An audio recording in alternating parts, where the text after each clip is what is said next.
Vou colocar aqui, fixar o comentário.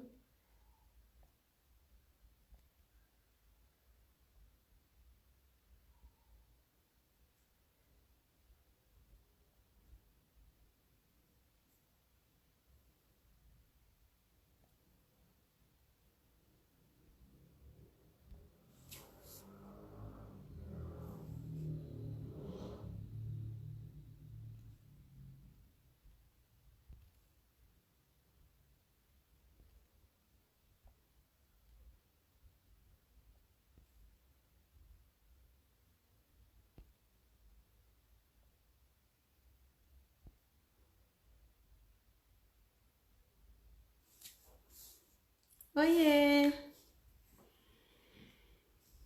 Vamos esperar Marina Ganzaroli maravilhosa.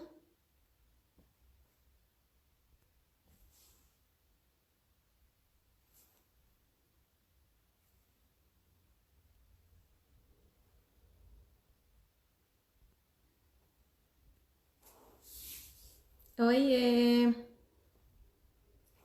Oi, Li. Estamos esperando nossa convidada. Oi, Ganza maravilhosa. A Marina.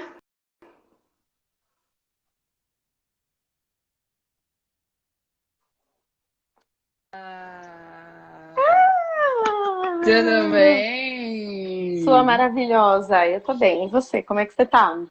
Tudo bem. Vou pedir já desculpas antecipadamente pelo pequeno atraso aí e também por esse risco preto aqui, ó, na minha câmera, que meu celular tá velho e eu me atrasei precisamente porque eu estava acompanhando uma amiga no hospital.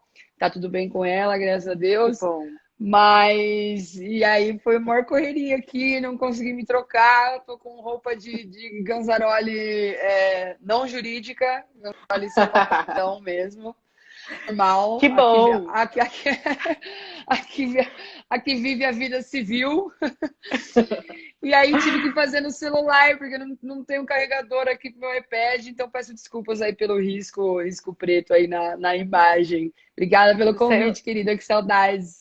você arrasa de qualquer jeito, Ganza. E que bom que você tá aí não jurídica, né? Afinal de contas, é uma live do afeto, do amor entre mulheres. É isso aí. Bom, tô super, super feliz de ter você aqui. Separei uns teminhas pra gente conversar. A primeira coisa, antes da gente entrar propriamente na revolução do amor, e aí algumas pessoas até me mandaram mensagem perguntando: não, mas vocês estão falando de que amor? Do amor sapatão, né, gente? Porque as pessoas falam, mas e que amor que vocês estão falando? Do amor entre mulheres, do amor sapatão. Que inclusive aprendi com você, né? Que você prefere, né? Que fale de sapatão. Tem uma ressignificação, né? Do termo, né, Eu Ganza? acho que depende muito do ambiente, né? Assim, acho que a coisa das letrinhas, né? A gente fala, poxa, as pessoas falam, pô, mas que sopa de letrinha, cada vez tem outra letrinha, vai só aumentando as letrinhas. E aí, o negócio da letrinha é que, assim, aquilo que não tem nome não é lembrado, né? Aquilo que não tem nome não é nomeado, não é visível, né? Então, quando a gente está falando de um movimento que é GGG, né? Que é um movimento gay, gay, gay, a parada é gay, a festa é gay, a balada é gay, o bar é gay, né? A invisibilidade da mulher na sociedade, ela se repete dentro do movimento LGBT, né? Então, quando a gente fala a mulher, tal mulher é gay, ou tal mulher é homossexual, não, ela é lésbica, né? É que essa palavra lésbica as pessoas têm muita dificuldade de falar, né? Tanto que eu lembro de um projeto de lei da Samia Bonfim, a época vereadora, ela apresentou um projeto de lei do Dia da Visibilidade Lésbica no Brasil, que é em agosto, para entrar no calendário do município, né? Porque daí entra no calendário oficial, você pode fazer solenidade de homenagem, etc. E eu lembro que o presidente da Câmara, à época, ele foi ler o projeto de lei, e aí ele começou assim, projeto de lei da visibilidade... Aí ele parou, arquivado. E Nossa, arquivou. Ele não que conseguiu isso. ler até o fim a palavra, né? Assim, ele não leu a palavra lésbica, né? Então, assim, por isso que a gente fala, não, ao invés de falar mulher homossexual, mulher gay, mulher lésbica. E aí, assim, obviamente, isso num ambiente mais formal, né? Se estiver escrevendo, se estiver falando numa palestra. Mas se eu estou dando uma palestra numa escola, né? Por exemplo, numa universidade, ou estou numa conversa informal, eu com certeza vou me identificar como sapatona, né? Porque é o sapatão, porque é isso, né? É a força da mulher sapatona. Tem até essa hashtag no mundo lésbico, né? Tem música sobre isso e tal, que é um pouco essa ressignificação da palavra, né? Do mesmo jeito que. Mas veja, isso dado o contexto, né? Porque se eu tô na rua e aí alguém vira e fala, sapatão, de forma pejorativa, de forma desmoralizante, isso é, hoje, graças à criminalização da LGBTfobia no Supremo Tribunal Federal ano passado, considerado injúria racial, né? Então, Uhum. é um assédio, né? Uma violência verbal discriminatória, né? Com base na orientação sexual. E hoje a gente já tem essa tipificação, graças à decisão do Supremo, né? Tanto para ofensas discriminatórias com base na identidade de gênero, quanto orientação sexual, né? Que passam a ser consideradas, portanto, injúria racial nos termos da decisão do Supremo Tribunal Federal. E aí sim, esse cara não pode me chamar de sapatona. Mas entre as minhas amigas, entre pessoas queridas, a gente se chama de sapatão. Pode. Sapatão, vem cá e tal. A mesma coisa os gays, né? As bis. A gente falou bi, é o bi de bicha, né? O bi, vem aqui. Sim. Ou bicha, ou viado. Então, assim, no mundo gay, a gente se chama de bicha, de viado, de sapatão o tempo todo, né? Mas é aquela coisa como né, a palavra N nos Estados Unidos. Eu, enquanto mulher branca, não posso usar em hipótese nenhuma, mas pessoas negras, entre elas, usam, né? E tudo bem, Sim. né? Então é um pouco a mesma coisa, assim. Você não pode chamar uma pessoa que você não conhece de sapatona ou de viado, mas se você conhece essa pessoa e se você recebeu essa carteirinha dessa pessoa, você pode chamar ela à vontade. Eu fui validada por você, né? Você foi, amiga. Você é uma aliada maravilhosa. Se todos os heterossexuais fossem aliados como você, o mundo não teria LGBTfobia. Eu digo mesmo, mas a gente vai chegar nisso. Você já adiantou o assunto? Porque eu ia te falar para fazer uma apresentação, mas você já entrou no assunto, mas a gente tem que voltar e se apresentar, né, Marina Ganzaroli? E quem sou eu para apresentar você? Então eu vou me apresentar, depois vou passar a palavra para você se apresentar, mas eu já queria que você fizesse uma apresentação com assim, uma apresentação temática, né? Que é comentando um pouco da sua história e de como você soube que você amava outras mulheres. Porque eu acho que isso também é muito revolucionário, né, Ganza? A gente poder contar as nossas histórias de amor, contar um pouco sobre a gente, de como a gente se identificou, né? Como a gente descobriu o amor dessa forma. Então, eu queria... E eu não acho que é algo que a gente vê muito, assim. Eu não vejo muito, né? E eu acho que seria legal. Então, eu queria que você fizesse a sua apresentação. Vou me apresentar primeiro, depois eu passo para você. Você já faz uma apresentação temática, tá? Bom, eu sou Mariana Luz, sou psicóloga clínica, sou ativista política, ativista em direitos humanos, sou consultora e palestrante nas temáticas de saúde mental, questões raciais e de gênero e sou amiga da Ganza.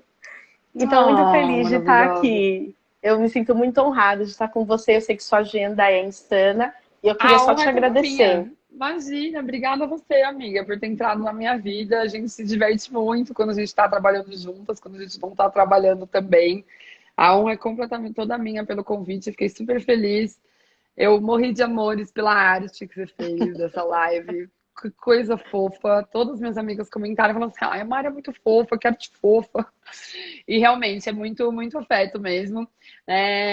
Eu sou a Ganza, Marina Ganzaroli. Apesar de eu estar aqui agora de boné de abarreta, eu sou advogada. Eu fiz Direito aqui na Universidade de São Paulo, na capital. Fiz mestrado e doutorado, estou fazendo doutorado ainda na área de gênero e sexualidade, né, em direitos das mulheres.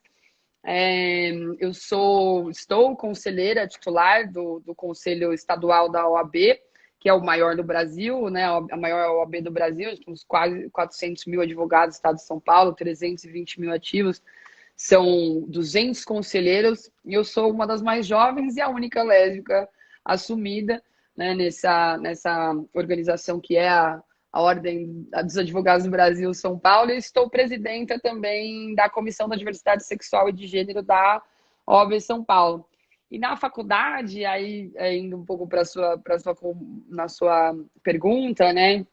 Quando eu estava na faculdade, eu e mais 3 colegas fundamos o primeiro coletivo feminista de uma faculdade de Direito do Brasil, o coletivo feminista Dandara, já existe aí há 13, 12 anos.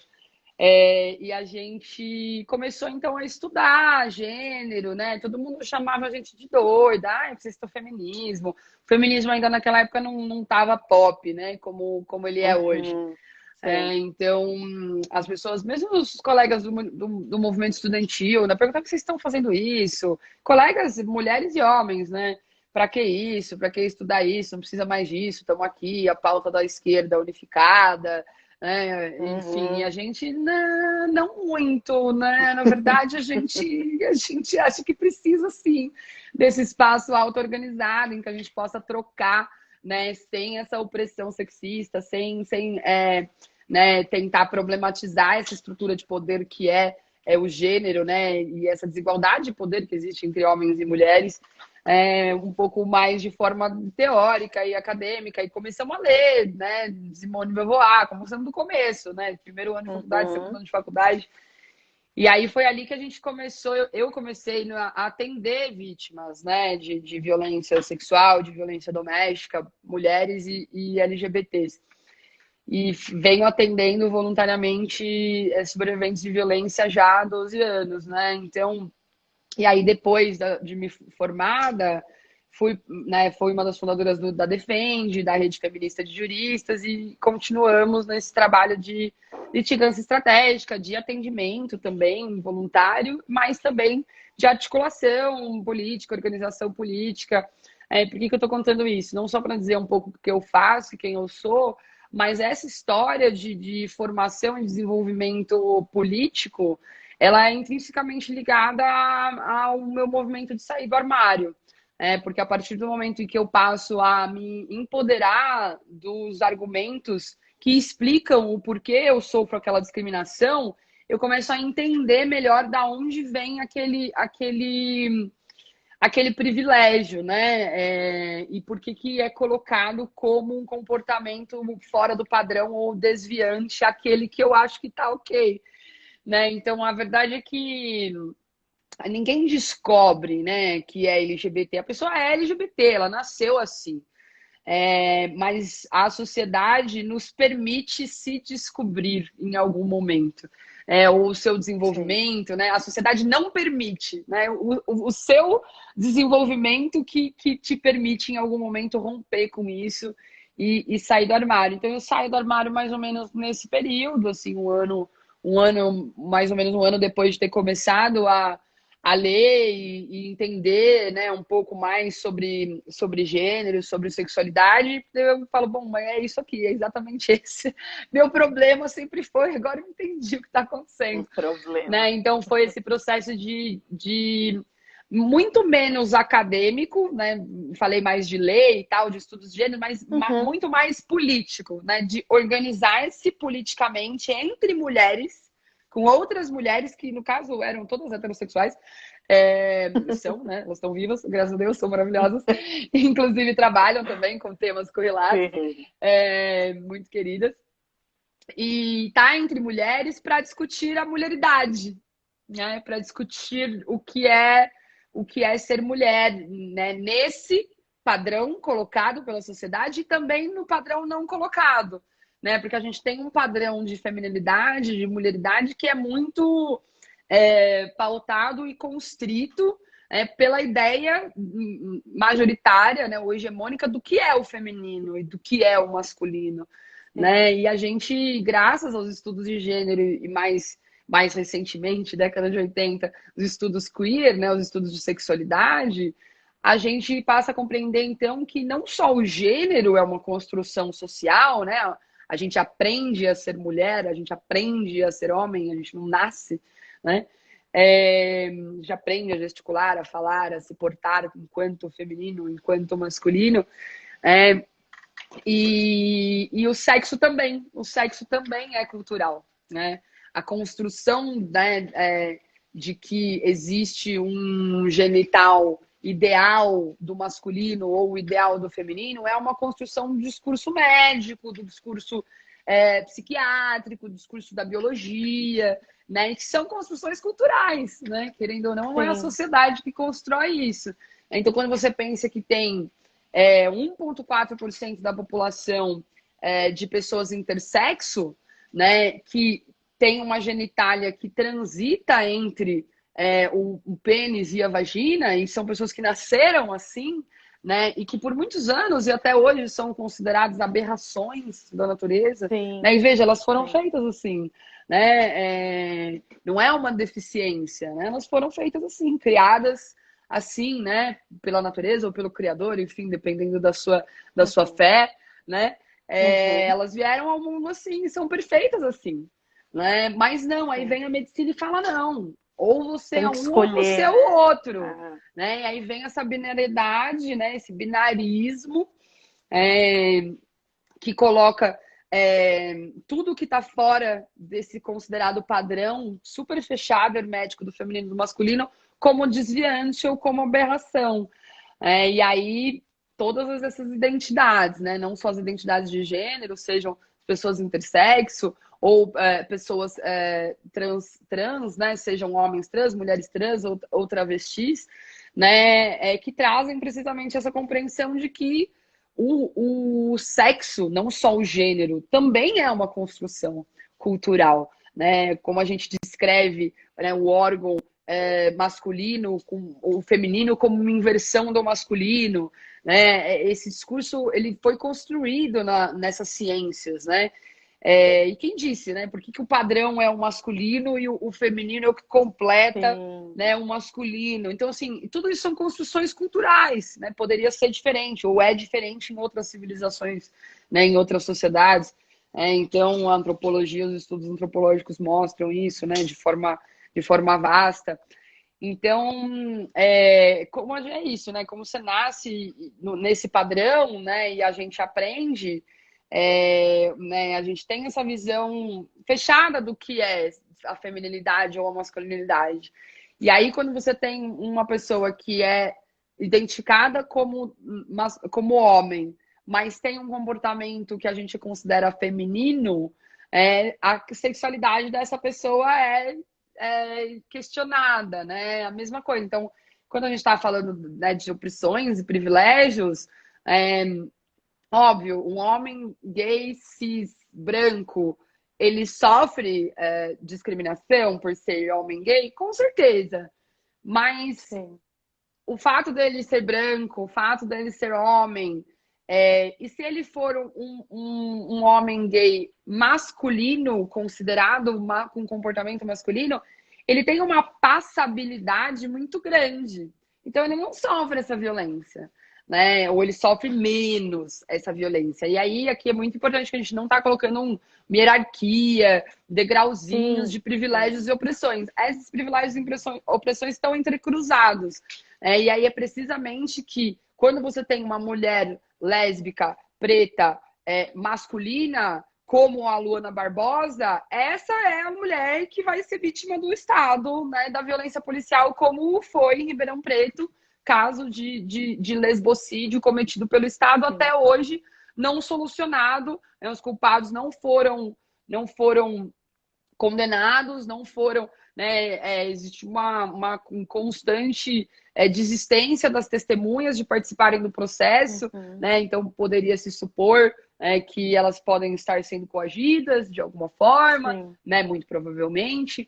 Então, a gente está falando de corpos, né, que transitam no mundo e tem corpos que são mais alvo do que outros, né? Então, os corpos trans definitivamente são mais alvo, né? Então, quando a gente fala as mulheres travestis, o Brasil é o país que mais mata travestis, perdão, e mulheres trans no mundo, né? Nós somos o 5º país do mundo em feminicídio, né? O assassinato da mulher porque ela é mulher, aquele que se dá, na grande maioria dos casos, num contexto de relação doméstica intrafamiliar, né? É o ex-companheiro, é o ex-marido, ou o marido, o companheiro, né? E a gente tem a Lei Maria da Penha precisamente para garantir essa proteção, lembrando que a Lei Maria da Penha também se aplica a mulheres trans, né, e travestis. A Lei Maria da Penha não fala em sexo conforme o nascimento, ela fala em desigualdade de gênero, violência baseada no gênero, né, e a violência Sim.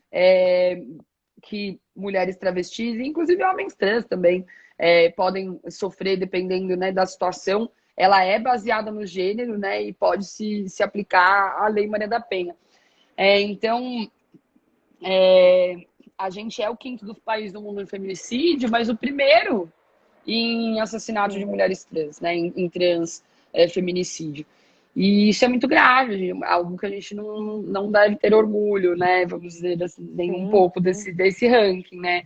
De acordo com a ANTRA, 90% das mulheres travestis estão em situação de prostituição. Não porque elas querem, não porque é uma opção de vida, mas porque elas não têm outra oportunidade, né? Outra alternativa de profissão, de engajamento, né? De colocação no mercado, né? Então, ao longo da minha, assim, a gente está falando de amor e aí, no fim, a gente acaba falando de violência, né? Porque a gente quer falar de amor. A população LGBT quer falar de amor. A gente quer falar de afeto. A gente Sim. quer falar de família, de famílias. Mas a gente não consegue. A gente tem que falar de violência. Por quê? Porque essa é a realidade da população LGBT no dia a dia. A cada 22 horas, uma pessoa LGBT é assassinada no Brasil por ser LGBT. E isso é muito triste, né? Muito mesmo. Muito triste porque é isso, são outras formas de existir, de amar, de se relacionar, né? De trocar afeto e, né, de ter afeto. São outros formatos de família, né? E são muitos, né? Mesmo esse formato tradicional que as pessoas têm na cabeça né, da imprensa, da mídia hegemônica, daquela coisa doriana, não é real também, né? Nós temos 30 milhões de brasileiros, de brasileiras que moram numa família que só tem a mãe. A família é a mãe e a criança, né? Para além dos 4 milhões que nem o nome do pai tem na certidão de nascimento. E aí, as mães que são donas de seus lares sozinhas, né? Solas, eu não gosto dessa expressão mãe solteira, não é isso, né? Não é sobre isso. Acho que é uma expressão péssima. Essas mães solo, essas, né? Elas são muitas, elas são milhões, né? E elas são uma família perfeita, fechada, linda. Não tem nada de errado nessa família. Tem de errado que né, alguém que participou Ter que da fazer produção isso sozinhos. não está contribuindo com a educação, não está exercendo a parentalidade, mas com ela, com as crianças, não tem nada de errado, tá tudo certo, né? E aí, qual que é o problema de uma família com duas mães, né? Com dois pais? Qual que é o problema de uma família não cisgênera, em que quem vai gestar essa criança seja o pai e não a mãe, né? Como a gente vê muitos casos lindos de casais não cisgêneros, né? Em que a gente tem o pai, né? O homem do casal, casais héteros, né? Não cisgêneros, como a Amanda, por exemplo, a Amanda Palha que estão esperando agora, né? Vai ser mamãe com o seu parceiro que tá grávido, né? Poxa, que coisa linda, que coisa maravilhosa, né? Uma criança sendo concebida num lar seguro, com amor, com afeto, com carinho. Então, a gente tem que entender que o amor, né? A sexualidade, ela não é objetiva, né? Você lembra o dia que você acordou e falou assim, nossa, eu acho que eu sou heterossexual, né? Eu gosto de homem. Gosto de mãe, deixa eu avisar, preciso contar um negócio para vocês. Senta aí que lá vem história. Eu sou heterossexual, gosto de homens. Não teve esse momento, né? Em algum momento você se sentiu atraída sexualmente, afetivamente por alguém. E aí esse alguém, no caso, era identificado como um homem. E isso te faz uma heterossexual. né? É assim, você não parou para pensar, bom, então eu acho que eu gosto de homens. Eu sou heterossexual, né? Não, as caixinhas, essas letrinhas, essas caixinhas, elas só existem por uma questão de visibilidade, né? Para dar visibilidade àquilo que é invisibilizado. É por isso que precisa ter um nome diferente, por isso que precisa ter uma caixinha diferente. Mas elas não resolvem o problema, elas têm um papel muito mais didático e político do que qualquer coisa. Né? No fim, por que a gente tem uma necessidade de colocar algo que é tão subjetivo como o tesão, o afeto e a sexualidade dentro de caixinhas? Mas as caixinhas não vão acabar nunca, né? Porque as possibilidades são infinitas. Bom, As exatamente. possibilidades de troca e relação são infinitas, né? Então, o amor, ele é revolucionário precisamente porque ele une as pessoas em torno de causas comuns, né? De coisas que a gente realmente acredita. Porque se é uma coisa tão pura quanto o amor e o afeto, por que as pessoas estão sofrendo violência por isso, né? Isso faz com que a gente se organize. Todo o movimento Sim. LGBT, seja nos Estados Unidos ou aqui, de Stonewall ao nosso Lampião aqui, Grupo Gay da Bahia, Grupo Somos, Coletivo Somos, começaram lá na década de 70, 80, né? Esses lugares, eles começam a partir do lugar do afeto, né? Do lugar do vamos se unir aqui, esse é o lugar que a gente se encontra, essa aqui é a festa em que a gente faz o voguing, né? A dança. E aí tem a violência contra aquele espaço, contra aqueles corpos, e aquela união vira um movimento político, civil, né? Por direitos. Mas essa união, ela começa na chave do afeto, né? Eu tô aqui com as minhas amigas, né, queridas, né? Aqui dançando, né?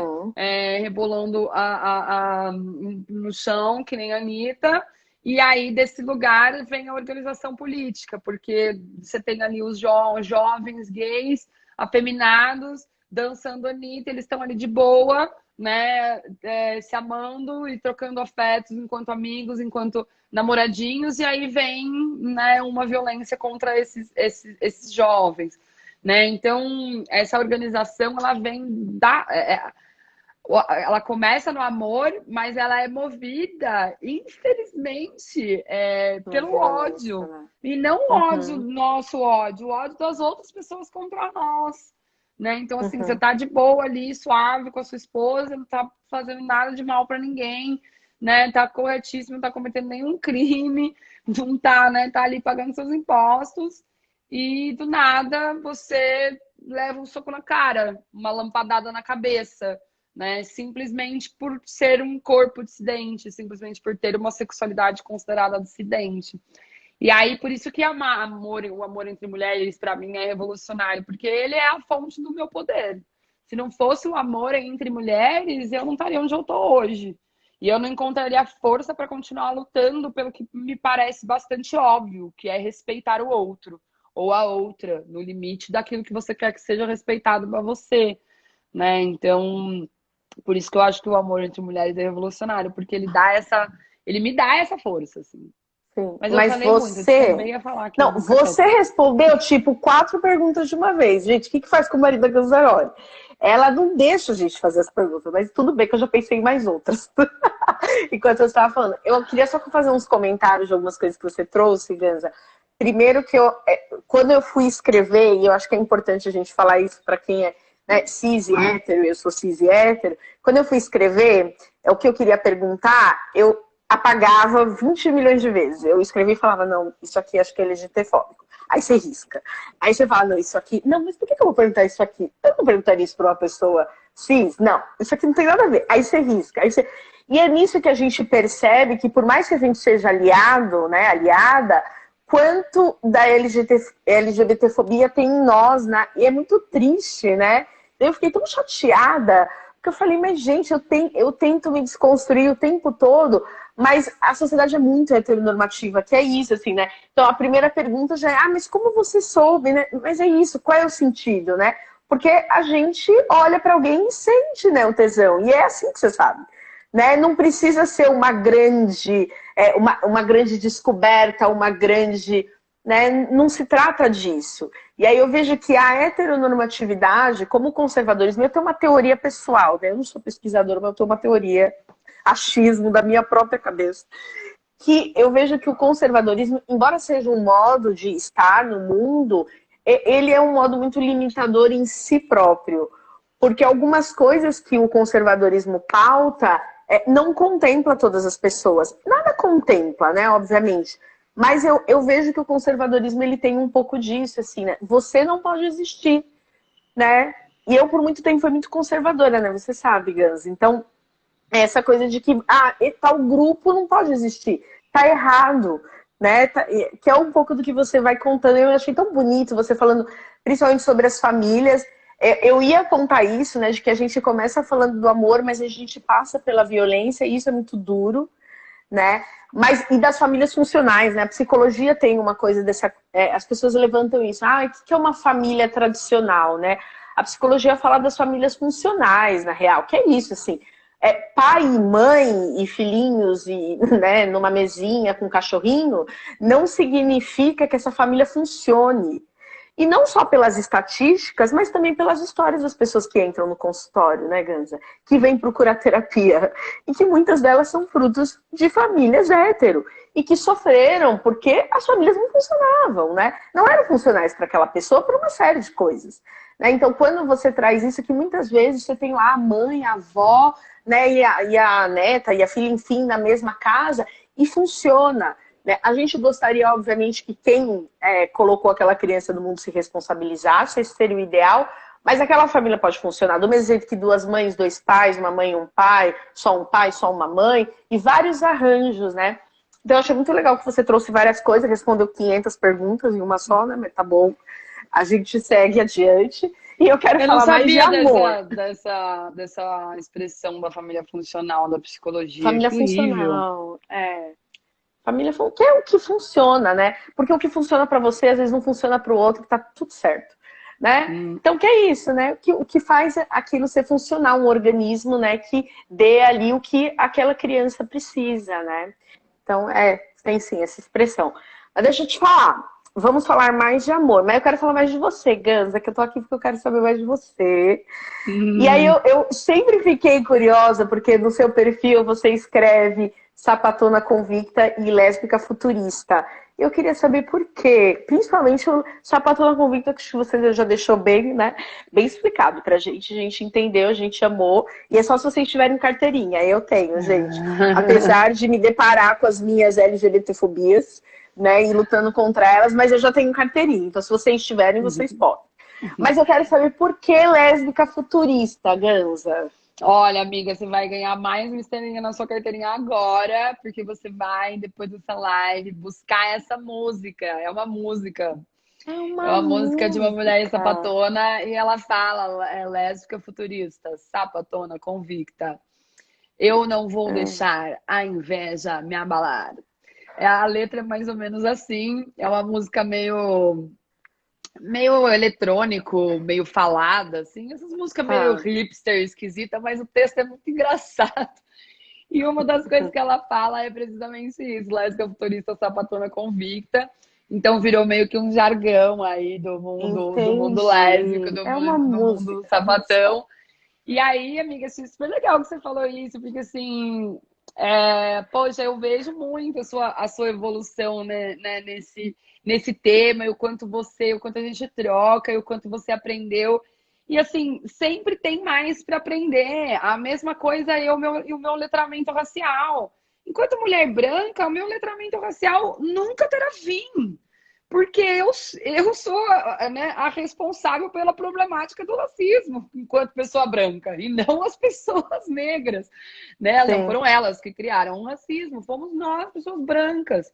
Né? Então, assim, o meu letramento racial, por exemplo, nunca vai acabar. Eu posso evoluir nele? Espero que sim, a cada dia mais. Né? E aí, assim, por isso tão importante continuar falando sobre esses assuntos e continuar buscando referência, continuar lendo e continuar ouvindo quem entende e estuda sobre isso, né? Porque é um privilégio que eu vou continuar tendo o resto da vida, né? Então, o meu letramento racial ele tem que ser permanente. E aí a mesma coisa para as pessoas heterossexuais em relação à LGBTfobia, né? E aos preconceitos, porque é isso, preconceitos. A gente tem, todo mundo tem. A pessoa passou pela porta, você já fez a história inteira dela na sua cabeça. Porque nós somos seres sociais, né? A gente vive, né, na troca, nas experiências. O problema é o que você faz com esse preconceito, né? Se ele sai daquele lugar e vira discriminação, isso é um problema. Então, vamos, antes de virar discriminação, vamos trabalhar esses preconceitos na nossa cabeça. E como que a gente trabalha esses preconceitos na nossa cabeça? Conversando, se letrando, buscando conhecimento, né? E não só buscando conhecimento acadêmico, mas buscando relacionamento interpessoal, né? Aí eu pergunto, que é uma pergunta que tem que ser feita também para as pessoas brancas. Nesse sentido, quantas pessoas, né, você conhece no seu círculo social próximo, afetivo, a pessoa fora da pandemia, vai na sua casa jantar, come com você, sai com você, sabe o que está acontecendo na sua vida, não sabe, frequenta a sua casa, você pode chamar essa pessoa de amiga, né? Então, para você, pessoa como eu, branca, e que, portanto, é racista, quantas pessoas negras frequentam a sua casa, não numa posição de serviço ou de prestação de serviço ou de empregabilidade, né? E aí eu faço a mesma pergunta para todas as pessoas heterossexuais e como nós, cisgêneras, né? Ou seja, que nasceram com o privilégio de serem, ao seu nascimento, lhe designado o gênero que de fato nós somos, né? Que não acontece com as pessoas trans e com as pessoas intersexo, né?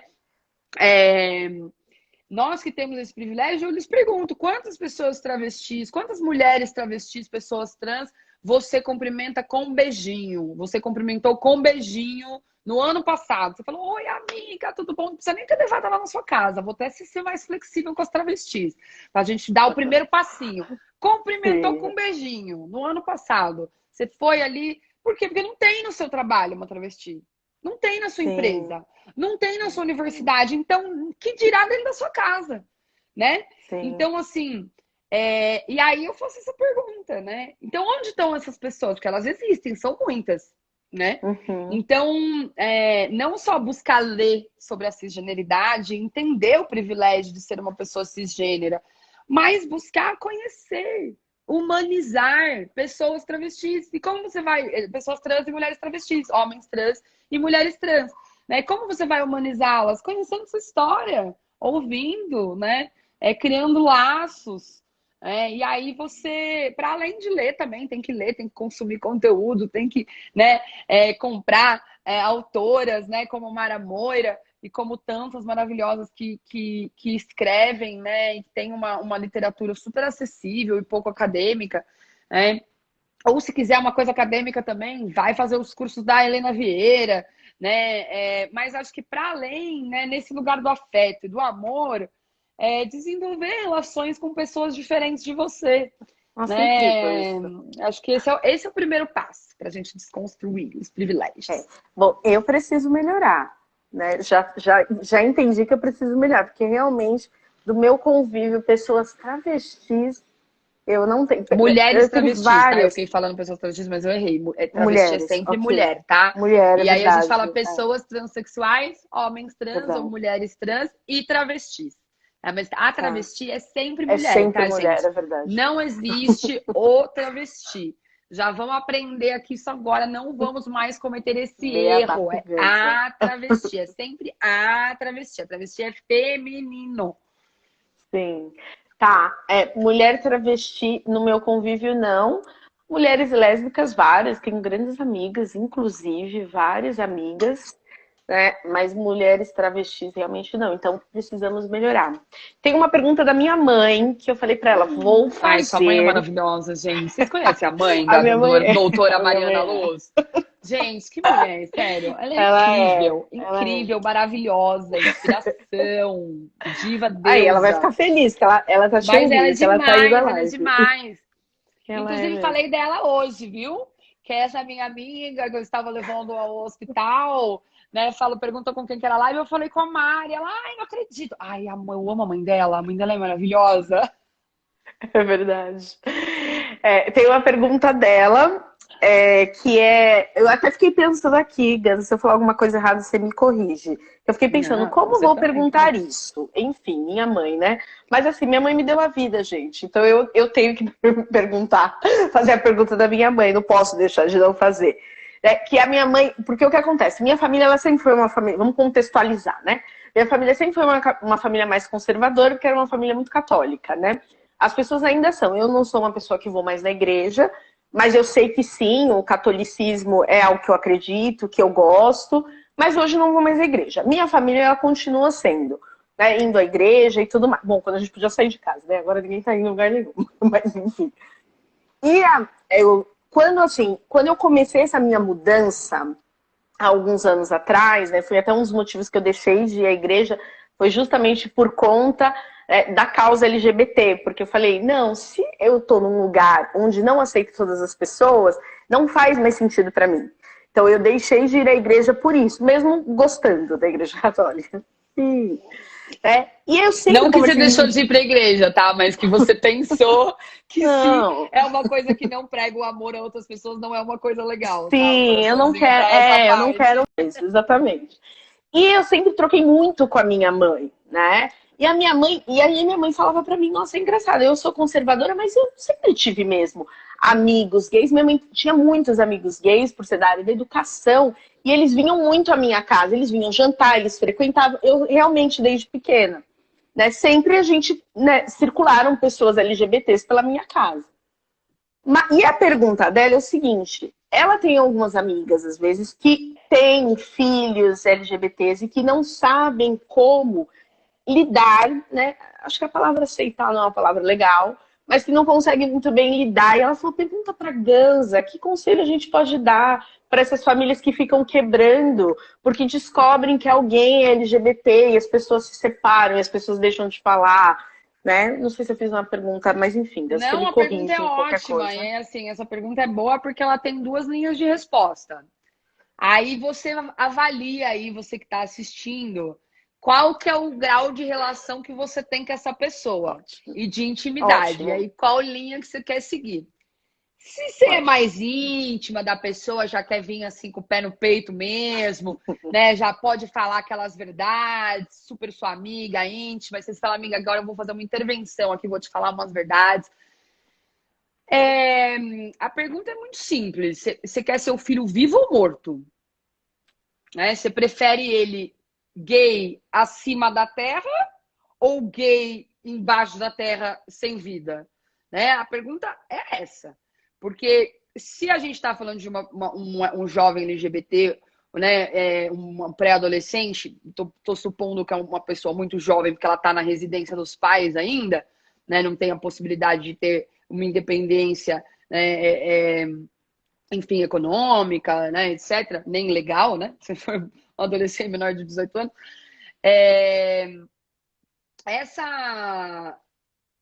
A Universidade de Colômbia tem uma pesquisa que demonstra que o jovem LGBT tem 5 vezes mais chance de cometer suicídio. Então, o suicídio, ele não é noticiado, né? Por motivos óbvios, porque, enfim, você não vai ficar falando como as pessoas se suicidaram, porque se a pessoa tá mal, ela vai ler aquilo incentiva ela também a cometer um suicídio. Mas a gente que é do movimento, a gente aqui em São Paulo, capital, a gente recebe todo mês a notícia de um jovem, uma jovem LGBT que se suicidou ou não, Muito que foi foi suicidado. suicidado pela LGBTfobia da sociedade, né? Porque a gente está falando de um grau de adoentamento mental que é infligido a partir do externo e muitas vezes dentro de casa. Né? A primeira violência vem da família, não vem da sociedade.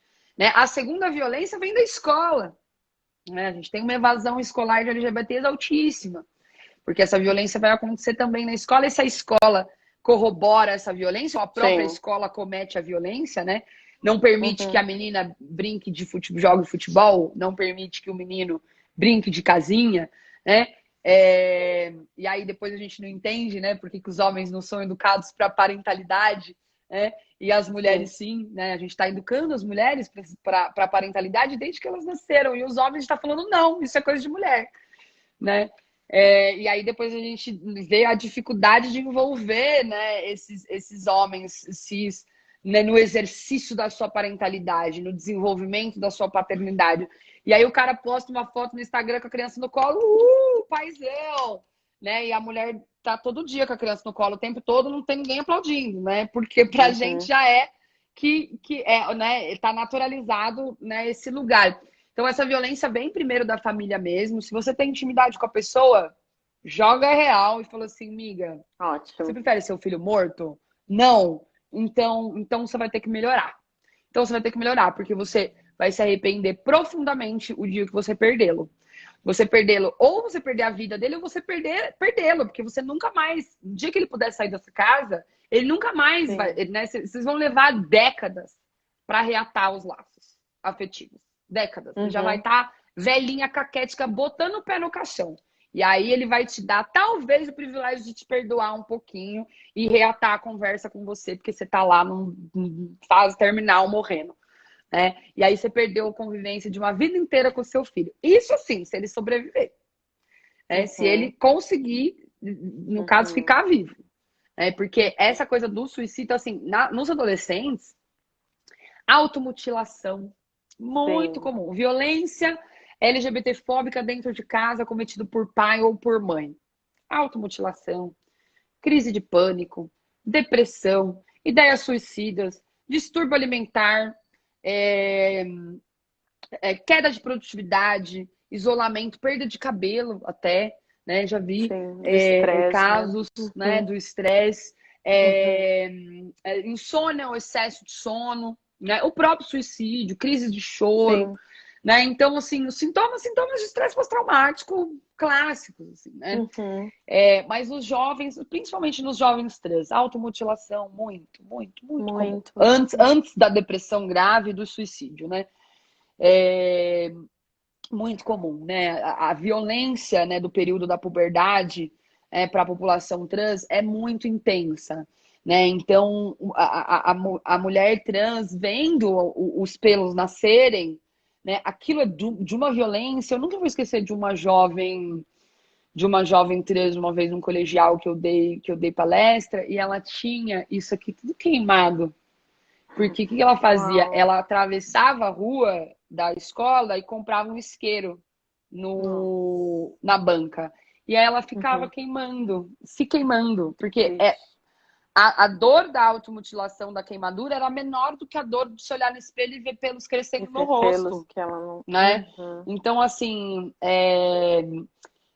existe em São Paulo, a sua amiga não tem desculpa, tá? Porque a gente está cheia de serviços, de equipamentos, de organizações de impacto que são incríveis, que fazem um trabalho não só com as pessoas LGBTs, mas com as famílias. Com as famílias, né? E que podem auxiliar, né? Então, assim, a linha do medo é uma linha. Se tiver mais intimidade, você vai nessa linha do medo, na chave do medo. Aí tem uma chave mais do amor, do afeto. Tem uma organização muito bacana que tem no Brasil inteiro. Aqui, ela começou aqui em São Paulo, e aqui realmente ela é mais envolvida, que chama Mães pela Diversidade. Eu falei dessa. No Brasil inteiro. Na verdade, eu acho que ela na Bahia também, mas acho que começou aqui em São Paulo com a Maju mesmo. Mas tem no Brasil inteiro. E é o Mães pela Diversidade, ele é um grupo para as mães e pais. E eles têm grupos de encontro, né, com psicólogas, com psicólogos, psiquiatras, né? E eles fazem grupos de reflexão ou mesmo atendimentos individuais para os casos mais graves, né? Então, o Mães pela Diversidade, ele é um espaço bacana para isso, né, para começar a sentar e conversar com essa família, né? Então, acho que é um espaço importante.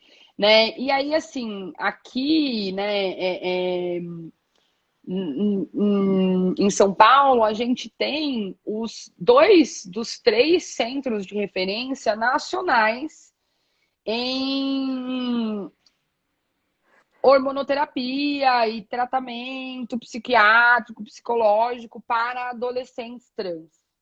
A gente tem um centro de referência da Universidade de São Paulo, a gente tem um centro de referência da Unicamp em Campinas, interior de São Paulo. O outro lugar no Brasil que faz isso está no Rio Grande do Sul. E são equipes altamente qualificadas, né? Então, você tem histórias do Mães pela Diversidade, tem histórias de muitas famílias, de muitas mães. Sim. E assim, a mãe não escolheu, né? Você não escolhe, a escolha não é sua. Ninguém escolhe Sim. ter um filho ou uma filha que, infelizmente, a sociedade bota um alvo na cabeça da pessoa. Não é a escolha Sim. das mães pretas se preocuparem com os seus filhos jovens pretos Sim. no que Sim. vão pisar para fora de casa para comprar um pão e vão ser assassinados pela polícia, né? Então, assim, você tem uma criança trans, as mães falam isso, assim, eu era contra gay. E aí eu tenho uma filha trans. Uhum. E aí? O que Uhum. acontece, né? A gente já teve um depoimento muito bacana, inclusive de uma pastora, né? Que tem uma filha trans. Verdade. E ela é Verdade. pastora. E ela fala, eu prefiro minha filha viva. E eu vou Exato. respeitar a identidade dela. Porque eu prefiro Identidade. ela viva. Sim. Isso não me faz de mim menos pastora, né? Sim. Eu que tenho que aprender, eu que tenho que ouvir, né? Então, assim, eu lembro dessa mãe da criança trans, porque era uma criança muito nova, né? Não era adolescente, era criança mesmo. E, assim, já na infância, né? Já aparece na infância, em muitos casos, né? E aí ela falava, cara, minha filha tem um problema. Meu filho, né? Na época, Uhum. meu filho tem um problema, meu filho tem um problema, meu filho tem um problema. Aí você ama aquela criança, você ama seu filho, você ama sua filha, você quer dar de tudo de melhor, tem de bom pra ele, pra ela, você faz o quê? Você leva no médico. Aí você fala assim, olha, Uhum. meu filho tem um problema de desenvolvimento, ele tem um problema cognitivo, eu Uhum. não sei que problema ele tem, mas ele tem algum problema, tem alguma coisa muito errada com essa criança. Uhum. E aí a médica olha, a pediatra e fala, bom, eu não sou especialista nisso. Eu vou te indicar um psiquiatra que é especialista nisso. E aí indica o psiquiatra. Aí vai lá a mãe, né? E aí começa psiquiatra, psicólogo, Sim. médico, né? Equipe psiquiatra, homens, né? Homens e mulheres, médicas, né? Psicólogas. E aí, assim, esses tratamentos duram, são acompanhamentos, né? E eles duram muitos Uhum. anos, né? E aí, Sim. quando essa junta médica, especialista nisso, vira e fala: olha, chegamos na puberdade, isso assim, a criança está com acompanhamento há 5 anos, fazendo terapia, indo, né, em inclusão, em mães pela diversidade, não sei o que. A gente chegou aqui na puberdade, na adolescência, aí a junta médica vira para essa família e fala se, né, tem casos que faz sentido a hormonoterapia, tem outros que não. Né? Então vamos dar uma segurada nessa puberdade porque, né, tá acontecendo automutilação, porque na adolescente Uhum. está deprimido, né? E aí, assim, a deputada, não vou nem falar o nome dela, porque eu prefiro não falar o nome para não dar ibope, tem a deputada na Assembleia Legislativa do Estado de São Paulo que fez um projeto de lei proibindo a hormonoterapia para adolescente.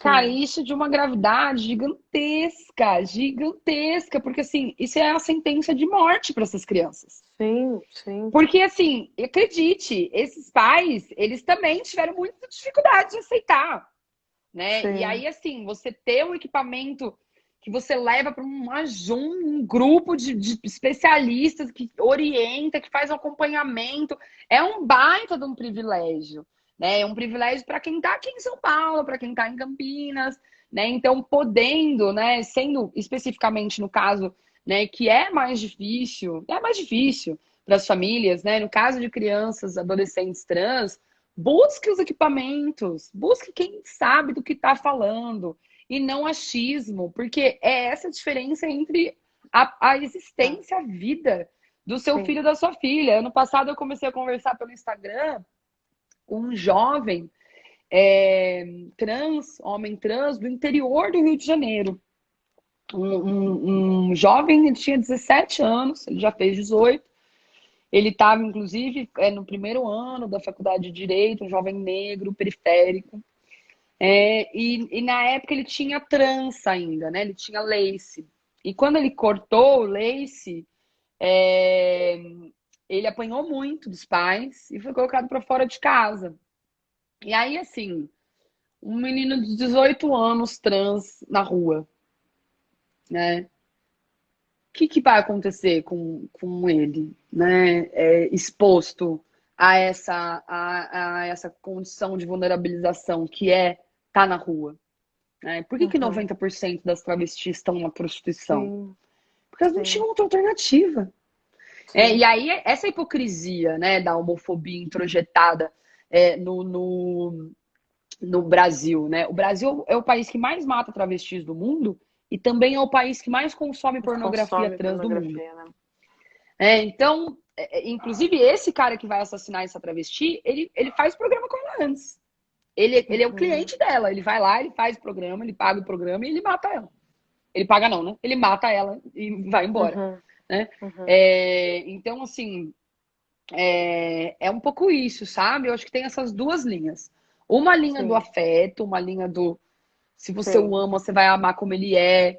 Imagina se ele sofresse um acidente e passasse a ter uma condição física restritiva, como, por exemplo, uma deficiência. Você ia abandoná-lo, né? Não quero comparar aqui a homossexualidade a uma deficiência, mas do olhar do homofóbico, você perdeu o filho, você perdeu um pedaço de você. Né? O que esse pai homofóbico, essa mãe homofóbica tá falando que ela fala? Você não é mais meu filho, você morreu pra mim. Você tá matando ele mesmo, de verdade. Você tá realmente enterrando essa pessoa. Né? Você tá enterrando seu filho, você não tá enterrando pro seu coração, você tá enterrando mesmo. Porque a partir do momento que essa adolescente, esse jovem adulto, essa jovem adulta não vai ter mais a estrutura familiar e social de proteção, ela vai estar exposto ao mundo, né? A todas as situações e riscos de violência do mundo. E por acaso, estatisticamente falando, essa população é campeã de violência. Então, assim, você está realmente matando o seu filho, a sua filha, né? Então, realmente, eu acho que tem essa linha do afeto, né? Do mães pela diversidade, tem a linha do botar um medinho também. Né? Levar um pouco de estatística e falar assim... Dados de realidade, né? Vou te dar um choque aqui de realidade. Né? Então, como o Triana maravilhoso está falando aqui, dono do perfil Homens Trans, comentou aqui, é assim mesmo. Minha mãe dizia que preferia ter um filho morto a sapatão e trans. Né? E aí, assim, essa frase, ela não é uma alegoria, ela é literal. Né? Essa é a população que morre, né? E que vai morrer exatamente por esse motivo, né? Então, é isso, né? Acho que tem essas duas linhas. Acho que você pode ir numa linha, né? Mais do afeto ou mais numa linha do medo. E eu agradeço ao Trianda, querido, que está aqui nos assistindo. O perfil dele é muito legal também, debate bastante sobre esse tema. E todas as pessoas LGBTs passaram por isso, né? Mas as pessoas trans, sem sombra de dúvida, o processo foi mais violento, mais opressor, mais difícil, não só para a pessoa, mas também para a família e para todos envolvidos. Sim. Marina Ganzaroli maravilhosa, a gente vai cair em 1 minuto e você tem que deixar uma mensagem final, mas eu quero voltar para você deixar sua mensagem final, porque eu vou depois repostar e eu quero que fique bonitinho. Então eu queria saber se eu posso encerrar e a gente volta, que assim você pode deixar sua mensagem final com calma, que ela é direcionada, né? Porque tudo aqui é direcionado, que eu sou controladora. Tá bom. Então, a mensagem final é direcionada, tá bom? Então eu vou encerrar e você volta, tá? Tá bom. Gente, volta para ouvir a mensagem final dessa diva maravilhosa.